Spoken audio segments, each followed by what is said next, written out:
Hello, this is Arturo Serna. Welcome to my channel. I am a musician and a teacher and conductor and player. I play the cello and I work in a number of schools, orchestras, both employed and as a freelance musician. I've been doing this for more than 15 years, almost 20, and I decided to put my experiences in this channel of YouTube to help those freelance musicians who have questions, especially those who are young.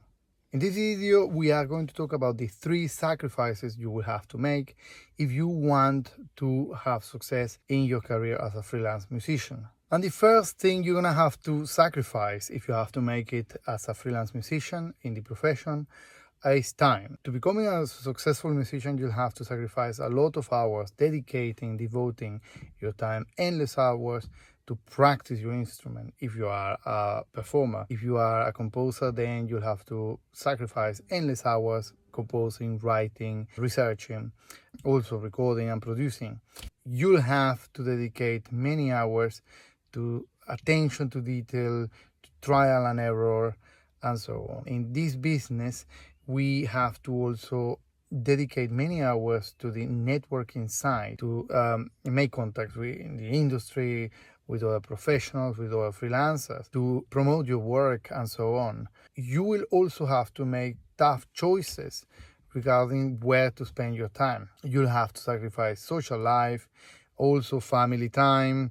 If you have children, you're gonna find it really, really hard. If you have a partner who is not a musician, that's gonna prove especially challenging, as they will probably be unable to understand your business and your industry and why you have to dedicate so many hours to what you do. Second thing you will have to sacrifice in order to make it as a freelance musician in your career is money.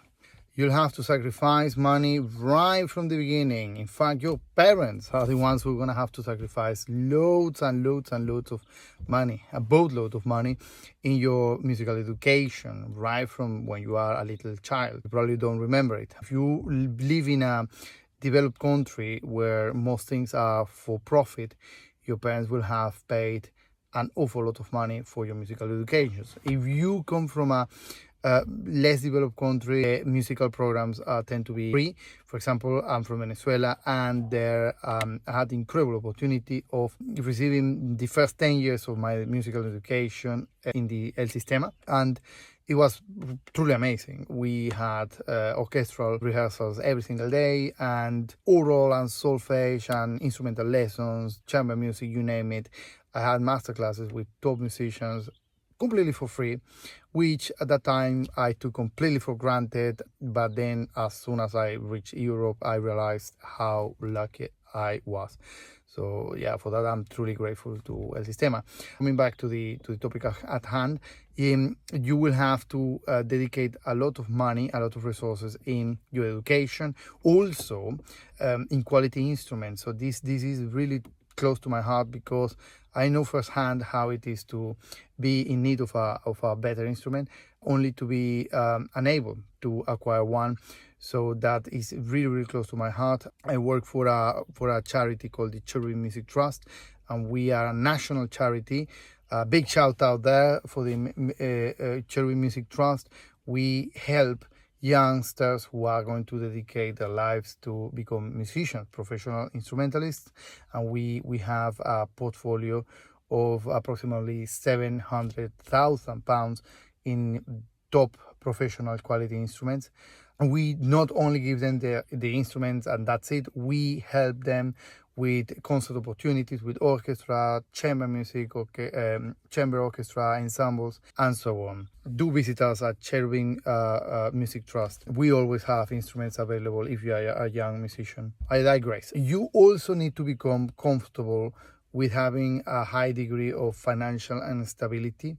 If you are a freelance musician, your paycheck is never the same. Sometimes it's great, you're swimming on money and it's brilliant. Sometimes it's really rough. In my experience, the months that are the toughest are September and January. So if you are a young musician who is entering in the profession as a freelance musician, you want to aim for those 2 months, September and January. You have to be alert and have a good cushion of money if you can. Early on in your career, you will have to pay for very little money or even for free. So you have to plan. If you have your parents, friends, family who can support you, that would be great.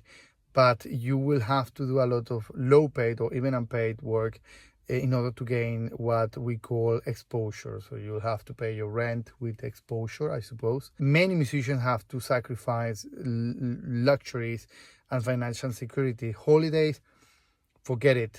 That's out of your reach for the most part of your life, probably. So you need to get comfortable with working on a tight budget. Also, and this is for those who live in the States, other countries where you have to pay for health insurance. This is really, really tricky. So, because if you don't have the money to pay insurance, being a freelance is a non-traditional job with no salary and therefore non-insurance. So you need to plan your future very, very carefully. So I think that diversifying your income, merch sales, teaching, session work, licensing, YouTube is essential to have different streams of income. And if one fails for bad luck, then you have the other.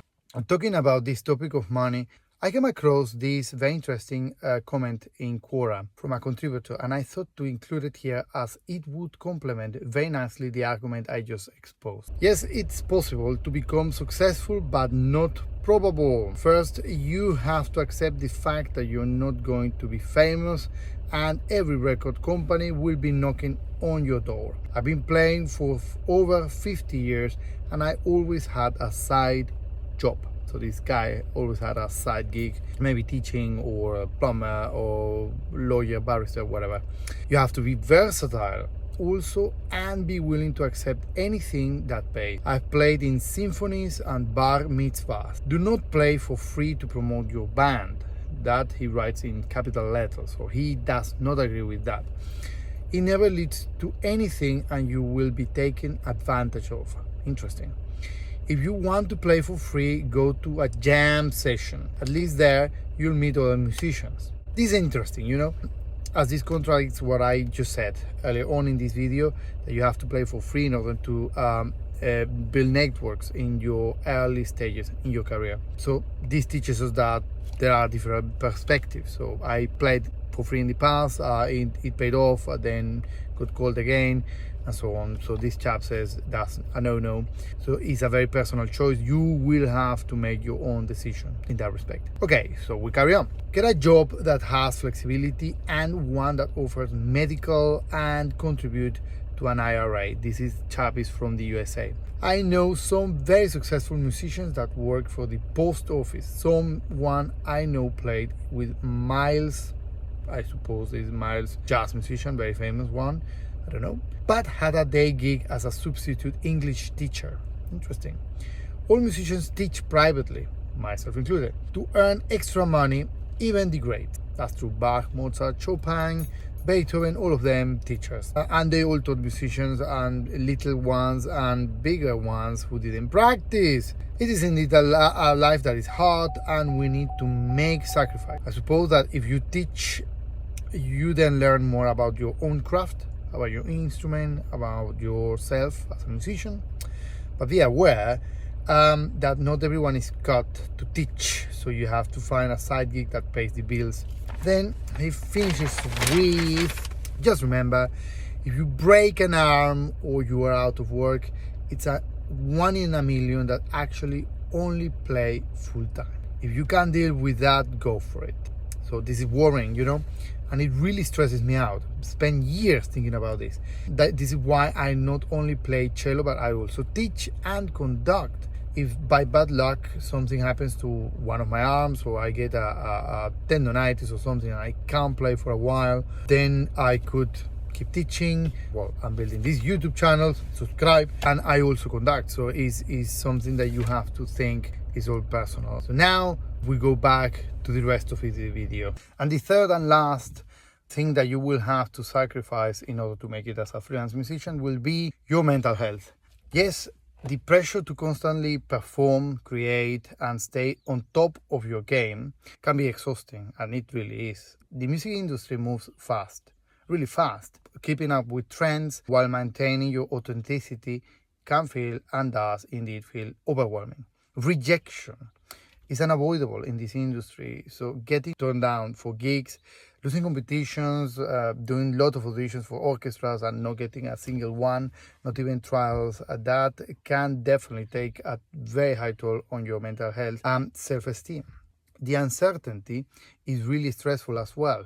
So when you don't know when your next gig will be, or if you're gonna get the money to reach the month, or if you're gonna have too much month at the end of your money, is definitely a very stressful thing and can lead to a lot of anxiety and emotional exhaustion.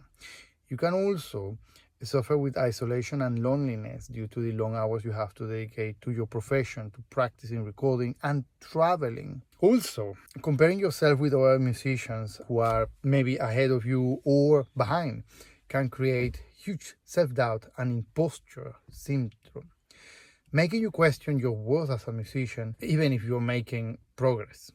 Also, burnout is real. That stuff is real.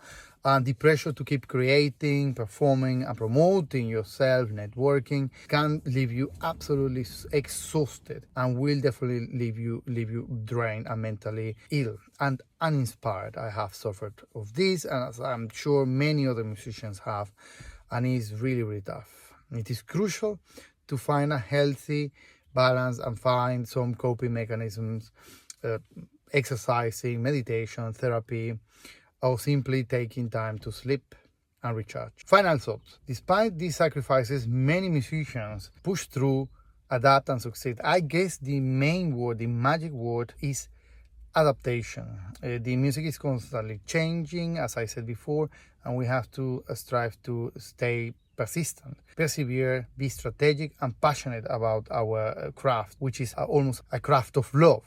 We do it for the love of music and to share this amazing thing and this amazing gift with the world. Also, the key is to find a balance between your career, well-being, and the family.